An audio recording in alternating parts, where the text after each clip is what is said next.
Right now at noon, reasons to register your personal storm shelter.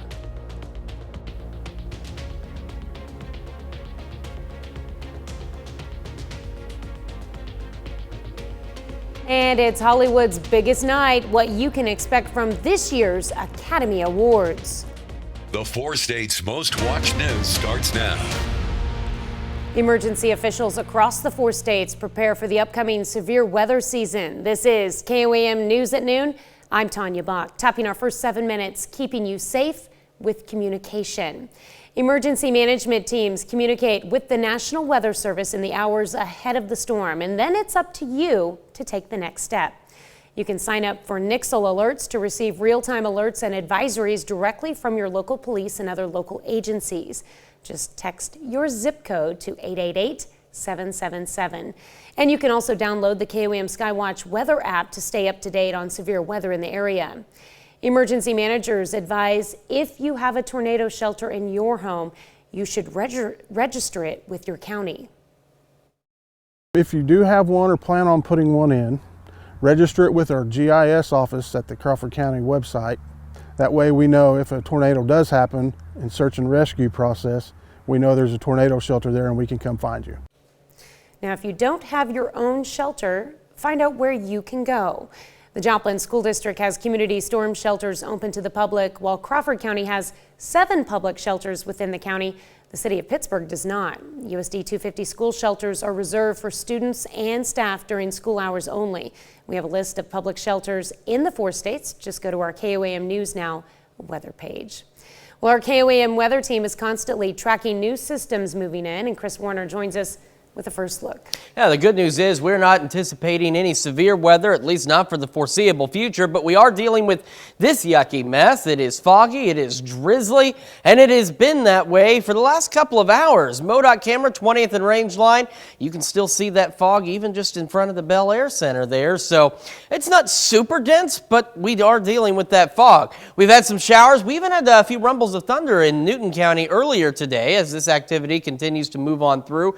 And as you can see, there's not a lot left to it. It's going to be on its way out of here before too much longer.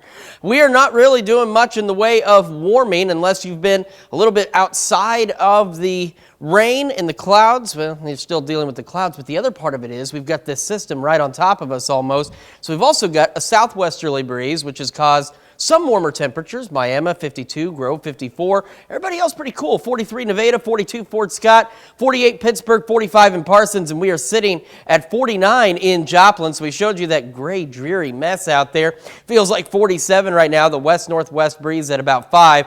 We're going to maybe warm to 3 or 4 more degrees if we're lucky, but as you see, we are going to remain cloudy as we go through the rest of the evening.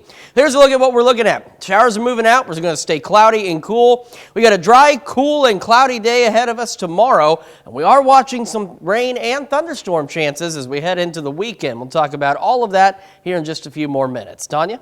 All right, thanks, Chris. Roughly 17 million people in Central and Northern California are under flood watches ahead of a massive storm system. Another so-called atmospheric river is likely to drench the region tonight and into the weekend, potentially bringing dangerous amounts of rain to places that are now buried in heavy snow. Carter Evans reports from the Sierra Nevada town of Truckee, California. On Wednesday, a new layer of snow covered the Lake Tahoe area, prompting road closures. We sledded in all of the gasoline on a toboggan. Many residents' homes and cars have been trapped on all sides by snow that just keeps piling higher. People in mountain communities across California have spent weeks with shovels in hand. Gonna get 3 to 5 inches, 5 to 8, and then 5 to 8 turned into a foot or more every 12 hours. And while elevated communities could see several more feet, many more Californians are under flood watches. These Bay Area residents have been busy filling sandbags. In Southern California, a growing number of grim discoveries. The San Bernardino County Sheriff's Office says at least 1 person was killed by the previous storm, while 11 others were found dead during welfare checks. Even after 2 weeks, people here are struggling. Probably about 1 million cubic yards to dig out. It's a daunting task. The Sierra snowpack is like a frozen reservoir that slowly melts and provides water for the region. The problem is we've got this warm storm bringing rain that could melt a lot of this snow, and that is what's raising concerns about flooding downstream. Carter Evans, CBS News, Truckee, California. Well, Russia's military launches a massive rocket attack across Ukraine. The barrage came as many slept, killing at least 6 people. Ukrainian President Volodymyr Zelensky says the missiles hit energy centers and residential buildings and called the bombardment an attempt by Moscow to intimidate Ukrainians again. The strike were the most punishing attacks across Ukraine in nearly a month. Well, the countdown is on for the 95th Academy Awards, and this year's show could be filled with some history-making moments. CBS's Nichelle Medina gives us a preview of the big night. Preparations are underway as Oscar Gold takes over Hollywood. This year, Jimmy Kimmel returns for his 3rd stint as host of the show. Mrs. Wang, are you with us? I am paying attention. With 11 nominations, Everything Everywhere All at Once could have a big night. The film has dominated the major Guild Awards so far and is seen as the frontrunner for the prestigious Best Picture prize. A movie that has won those has never lost Best Picture. It's unprecedented. Blockbusters made a comeback this year with Top Gun Maverick and Avatar: The Way of the Water. Both are nominated for Best Picture. The theme of the season is movies, the movie theaters. People want to see them survive. Top Gun saved the movie theaters, in essence, and then Everything Everywhere All at Once saved indie cinema. Variety magazine's Clayton Davis expects a statue for Ke Huy Quan for Best Supporting Actor. He's among a number of Asians dominating this year's list of nominees. Michelle Yeoh, who is up against Cate Blanchett, could make history in the Best Actress category. If she wins, she's the first Asian to ever win lead actress, second woman of color ever to win that after Halle Berry. This year, the Academy will introduce a crisis team to handle any real-time emergencies following Will Smith's infamous slap. I think it's the best move for them to make, to put everyone at ease that if something happens, we will do something. Lift me up. Big names in music will also take the stage. Rihanna will sing Lift Me Up from Black Panther Wakanda Forever, nominated for Best Original Song. A star-studded night filled with Hollywood glitz and glamour. Nichelle Medina, CBS News, Los Angeles. Well, the 95th Academy Awards will be held this Sunday at the Dolby Theater in Hollywood. That's a look at today's top stories and weather in our first 7 minutes. Up next on KOAM News at noon, we look into the mind of honeybees. And later, we're making perfect poutine in the Mr. Food Test Kitchen. A new study out of Britain is creating quite the buzz, with scientists touting the brilliance of bumblebees. CBS's Ian Lee is in London with a story you have to see to believe. New research suggests there's more to the humble bumblebee than meets the eye. We've missed some really fascinating capabilities found among even tiny invertebrates. They have brains the size of a pinhead, yet they're still able to produce this behavior. If a wise man learns from the mistakes of others, these are some brainy bees. Scientists at Queen Mary University in London trained a bumblebee to push a red tab on a wheel to reach a sugary treat. Other bees watched and quickly copied the skill using the same method 98% of the time. What this created was like a trend, a fashion trend, or in animal behavior terms, a tradition. And researchers now believe there could be even more instinctive insects in the animal kingdom. I think it shows that we're not alone on the planet, that there are kinds of alien civilizations right around us. But at least for now we know that for busy bees, it's about working smarter, not harder. Ian Lee, CBS News, London. Researchers say their findings suggest bees could be as intelligent as birds or primates. Still to come on the KOAM News at noon, Mr. Food. I can't believe you ate all of those. What are they? The only way to know is to stick around. And we've got showers and some foggy conditions out there. We're going to take a look at what happens after this clears out and what the weekend looks like coming up.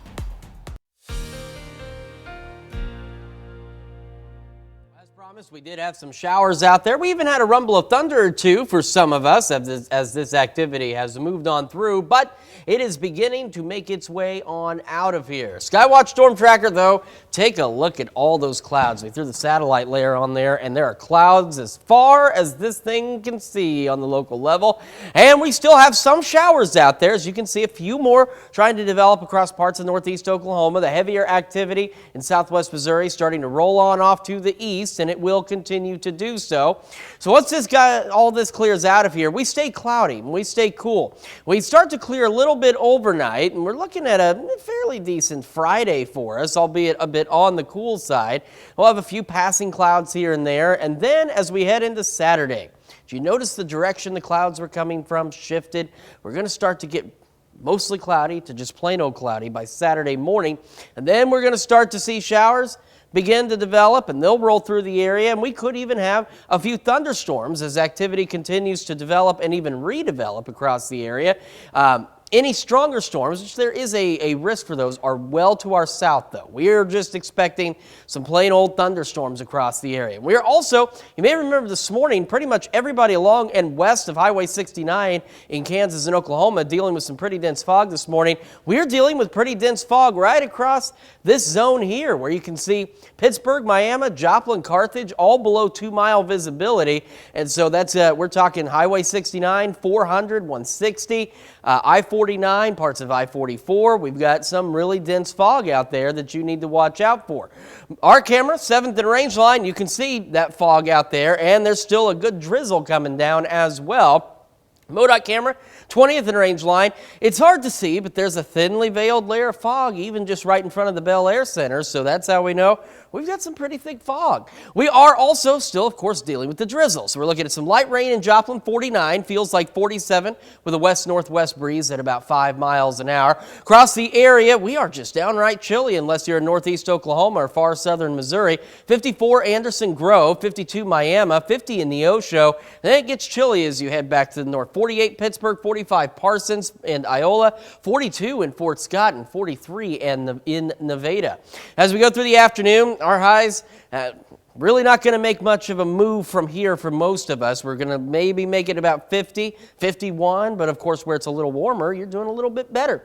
Those showers get on out of here by this afternoon. We just stay cloudy. We're talking just plain old dreary. We're cloudy as we go into our evening and into the overnight hours, and our temperatures drop back to a very chilly 33 degrees. So as we mentioned, though, we got those showers and thunderstorms coming in Saturday, so we'll get a break tomorrow. Only 51 for the high, but at least it won't be raining. We'll see a bit more sunshine out there.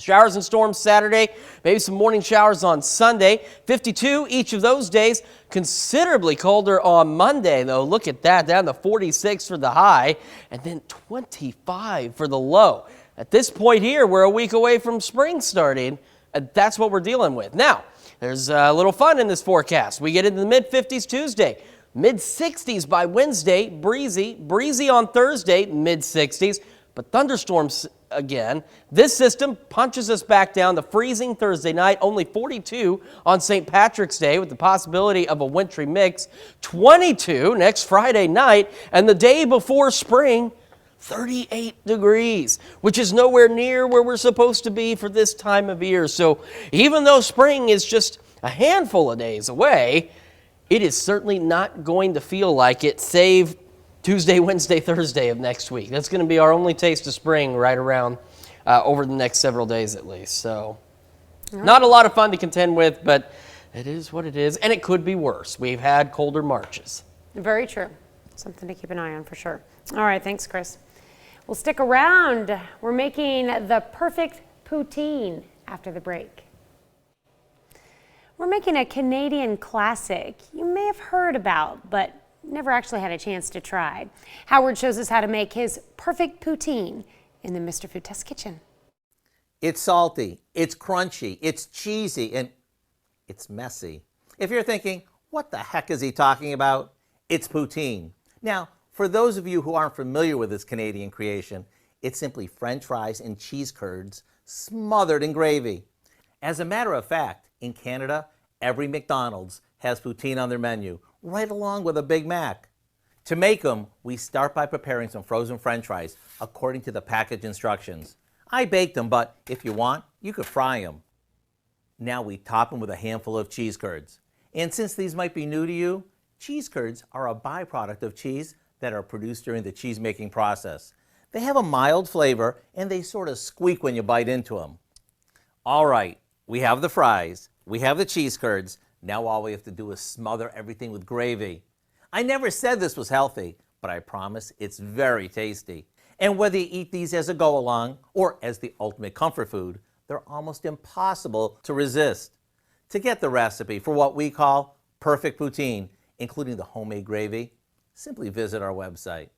I'm Howard with Kelly in the Mr. Food Test Kitchen, where today we found a Canadian-inspired way for you to say, ooh, it's so good. You don't need a fork.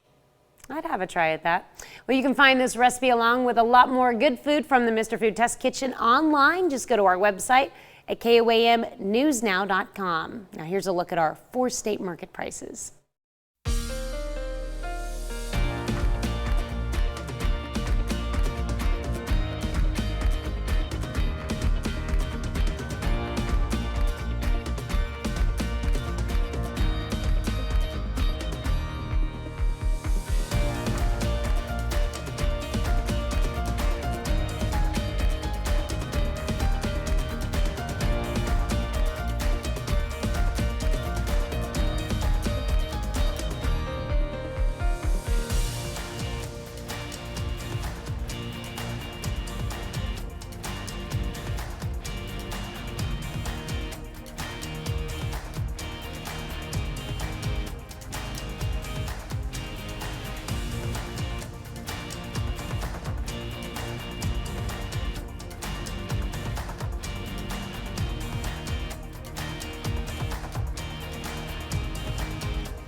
Staying chilly and a bit wet. Showers out of here by about 2 o'clock. 51 tomorrow. Showers and storms Saturday. Morning showers Sunday in the lower 50s. Cold on Monday, and then we'll start to warm up a bit Tuesday and Wednesday.